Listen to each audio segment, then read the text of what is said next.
Hello আমার প্রিয় পরিবার, কেমন আছো সকলে? আশা করি ভালো আছো, সুস্থ আছো। আমার একটি নতুন ব্লগে তোমাদের সকলকে জানাই অনেক অনেক ভালোবাসা। তো আজকের দিনটা শুরু করছি সকালবেলা দেখেই। দেখো বড় আব্বা এদিকে আগুন তাপতে বসে গেছে, কারণ শীত তো কম বেশি সব জায়গাতেই পড়ে গেছে, তাই না? তো বয়স্ক মানুষজনকে ঠান্ডা লেগে গেছে, সেই জন্য বড় আব্বার সাথে একটু ঠান্ডা মজা লাগে করছিলাম। তোমার? দেখো ঠান্ডা লাগে জানে? ওকে। এখনকার ঠান্ডা লাগে তোমার? এখনো তো জার আসেনি, তো দিনের বেলা। ওখানে কিছুক্ষণ গল্প টল্প তো করলাম, যেটা সকাল সকাল একটু হয়ে থাকে। হ্যাঁ, তারপরে গল্প করলে তো আর হবে না, আমাদের তো সারাদিন কাজে লেগেই থাকে। তো দেখো এখানে কিছু ক্যাথা, কিছু চুস, কিছু মজা আয়নের আর কি ধুয়ে নিচ্ছিলাম, যেহেতু ওই এখনও মানে বিছানাতে টয়লেট করার অভ্যাসটা থেকে যায়, কম বেশি প্রত্যেকটা বাচ্চাই করে। হ্যাঁ, আর প্যাম্পাস তো মানে পড়াই, কিন্তু হয়তো কোনো কোনো দিন পড়ানো হয় না, সেই জন্য সেগুলোকে কেচে নিচ্ছি ভালো করে। কিন্তু জানো, একটা কথা তোমাদের সাথে শেয়ার করি, সেটা হচ্ছে আজকে একটা বিশাল বড় আমার ক্ষতি হয়ে গেছে। সেটা হচ্ছে আমার ব্যাংকের একটা প্রবলেম, সেই জন্য সারাদিনের কোনো মন মেজাজ ভালো নেই। সারাদিন মানে কোনো ব্লগ সেরকমভাবে করতে পারিনি। দেখো এটা হচ্ছে সকালবেলাকার কিছু ক্লিপ।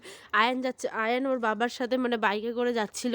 হ্যাঁ, ওর বাবা যেহেতু কাজে যায়, সেই জন্য ওই একটু কিছুক্ষণ রাস্তায় ওকে এগিয়ে দিলে ওর মনটা প্রচণ্ড খুশি হয়ে যায়। সেই জন্য আর কি, আর কি বলবো বলো, মানে বলার আর কোনো ভাষাই খুঁজে তুমি পাচ্ছি না। টাটা আমি করে দাও, ভয়েসটা বাবাকে এখন টাটা করে রাত্রেবেলা দাও। দিচ্ছি, যেহেতু সারাদিন অনেক দৌড়াদৌড়ি করেছি। হ্যাঁ, সেরমভাবে কোনো কিছু হয়নি, রান্নাবান্না হয়নি, কোনো কিচ্ছু না। তো দেখতেই পাবে শেষের দিকে কি খাওয়া হয়েছে আমাদের। দেখো এখানে ব্যাগ ট্যাগ সমস্ত কিছু গুছিয়ে নিলাম, তখন বাজে 11টার মতো। হ্যাঁ, তারপরে আমি আর আয়ানের আব্বা আয়ান সকলে মিলে যাচ্ছি এখন আমরা রাস্তা দিয়ে আর কি বেরিয়ে পড়েছি।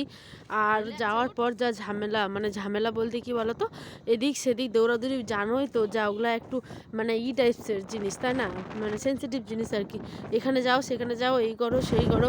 তো যাই হোক, কাজটা হয়নি। গতকালের ভিডিওতে তোমরা দেখতে পাবে। হ্যাঁ, গতকাল আবার যেতে বলেছে। আর এখানে আয়ানের যা দুষ্টামি, ভাবলে একদম পুরা অবাক হয়ে যাবে। এইখানে যে খালি বাবা সেবা এটা সেটা করেই যাচ্ছে করে যাচ্ছে। দেখো দৌড়াদৌড়ি করছে, ঠিক আছে, আমি ওকে সামলাতে পারছি না, পুরো একদম মাথা খারাপের মতো অবস্থা। রাস্তাতে দৌড়াবে, এখানে যায় সেখানে যায়। আর মানে বাচ্চারা তো এটা করবেই, তাই না? এটা তো স্বাভাবিক ব্যাপার, কিন্তু এ যা বিচ্ছু একদম কল্পনা করতে পারবে না। সকাল থেকে তেমন এসো কোনো না, খাওয়া এসো না, দাওয়া আসো হয়নি, না, সেই আসো জন্য না, আসো চলে না, আসো গেলাম না, আসো হোটেলে। না। পেটের দায় বড় দায়, সকলেই জানো, পেটের জন্যই তো এত কিছু, তাই না? তো একটু তোমাদের সাথে শেয়ার করলাম, হালকা ফালকা খাওয়া দাওয়া খেয়ে নিয়েছি একটা হোটেলে।